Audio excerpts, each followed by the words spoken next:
Энэ төрийн албаны одоо жишээ наад ажлын хэсэг дотор ч л ихэд даргын үүргийг төр орлон гүйцэтгэж 5 хүн сууж байгаа байхгүй юу? Ер нь энэ одоо төрөүний болормоо гишүүний дээр яриад байгаа асуудлууд чи өглөөрг нь энэ байхгүй юу? Төрийн албаны шинжил гэдгээ та бүхэн юу гэж хараад байна? Зүгээр одоо байгаа тоог цөөрүүлэхээр төрийн албаны шинжил болно гэж ойлгоод байгаа бол энэ бол андуурл, эндүрл. Иргэжил та бүхэн нэг 9-10%-аар бууруулахаар оруулж ирж байгаа шиг байна. Гэхдээ мөрөөрөө ажиллаа хийж байгаа, ажилдаа түүртэд, ажилдынхаа ачаал дарагдаад байж байгаа төрийн албаагчид юуг нь одоо цомгдох гээд байгаа юм. Харин та бүхэн энэ төрийн албаны ангилалд орохгүй байгаа төрийн өмчийн компаниуд дээр өдрөөс өдөрт нэмэгдэж байгаа бараг нэг хүний одоо 5-6 хүний цалин төрийн албаагчийн цалин нэг хүн авж байгаа энэ төрийн өмчийн компаниуд дээр өндөр цалин авж байгаа энэ хэрэгтэй хэрэггүй хүн зориулагдсан оронтоонуудыг та нар бууруулан цөөрүүлнэ гэж ингэж эдийн засгийн хөгжлийн яамч оруулж ирэх ёстой юм шүү.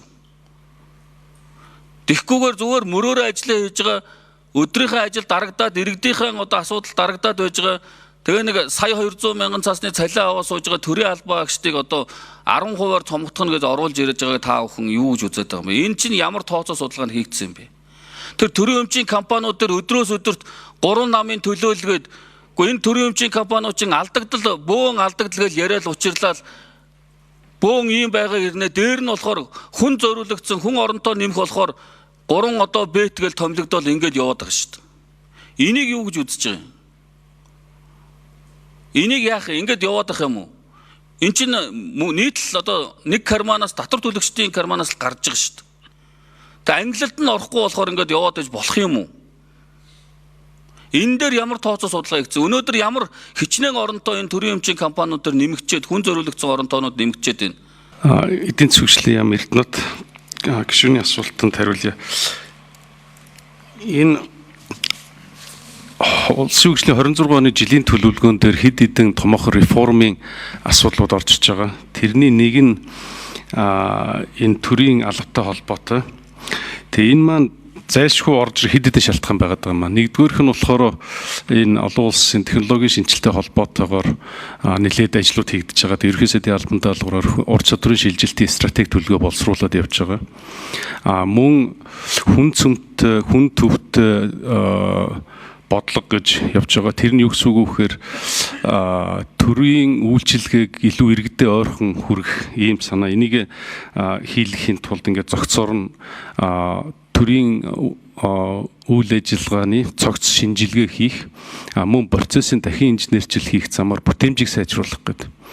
Тэгээ энэ цогц арга хэмжээний нэг хэсэг нь төрийн албан хаагчдын тоог бууруулах, мөн төрийн одоо төсвийн урсгал зардлын хэмжээг бууруулж зохих төвшөнд барих гэх мэтийн ажлуудыг хийхээр ингээд тусгагдаад явж байгаа. Тэгээ энэ яагаад хийгдэх болсон юун үндэслэл нь болохоор сүүлийн жишээлхэд 10 жилийн хугацаанд төрийн алба одоо төрийн улс төрийн алба, төрийн захиргааны алба, төрийн тусгай алба, төрийн үйлчилгээний албууд бүгд ингэж нэлээд их хэмжээгээр нэмэгдээд явсан байдаг. Тэгээд энэ олон улсуудын сайн туршлага жишгээр энэ ажил зайлшгүй хийгдэх нь зөв юм байна гэсэн ийм судалгаа гарч байгаа. Тэгээд төрийн албаны процессын болгонын дахин реинженерчил хийсний үр дүнд яг аль албан дээр хэдэн хувиар хаана яаж одоо юу гэдэг цөөлөх энэ тоонууд нь илүү тодорхой болж наривчж гарах юм.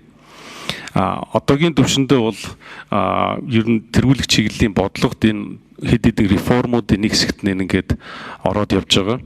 Энэ дээр юу гэж ойлгож байгаа вэ гэхээр цомгтоход тэгээд тэр цомгтгсан хэмнэлтийг үлдсэн төрийн албаагчдын цалин урамшуул нийгмийн асуудлыг сайжруулахтаа нэмэх байдлаар явбал зөв гэсэн ийм бодлоготой төлөвлөгөө судалгаа хийгдэж явж байгаа маа.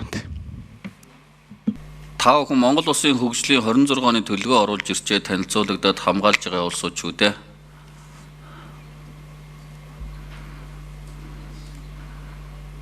Хариулах хүн байна уу?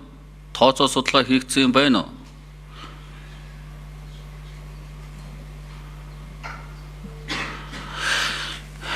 Яах юм гişүүд энэ асуудлыг та бид асуусан болдог, асуултанд хариулсан болдог ингээд би энэ аргалаад өнгөрөх юм уу? Яах юм? Хойшлуулах юм уу?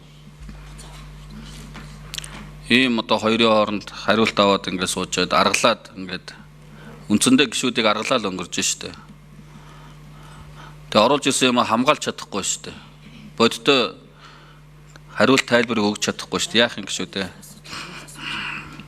Бид нэр илүү олон юм асуугаагүй шүү дээ. Яг төрийн байгуулалтын байнгын ороонд тариалах, хамаарах төрийн албатай холбоотой асуудлуудаа төрийн албаны бүтэц зохион байгуулалт шинжилэл тэр цомтгол юмтай чинь холбогдуулж асуугаад байна шүү дээ. Тэгтэл зөвхөн энэ сэдвтэй холбоотой асуудлуудыг та бүхэн бод хариултыг өгөхгүй шүү дээ. Төрийн бүтээмжийг нэмэгдүүлэх зардлыг бууруулахтай холбоотойгоор энэ төрийн эмчит компаниудын нэлээд шинжилүүд одоо хийгдээд явж байгаа.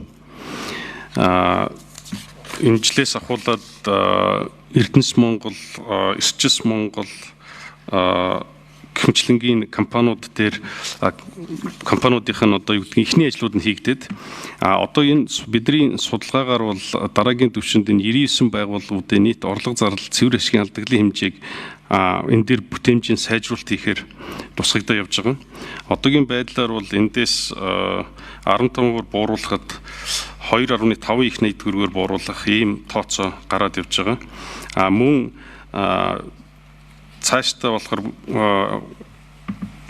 30%-аар нэмэгдүүлэхээр 1.4 их найт төгрөгөөр нэмэгдэж нийт 6.5 орчим их найдын одоо хэмнэлт сайжралт гарна гэж тооцоо судалгаа хийгдэж явж байгаа.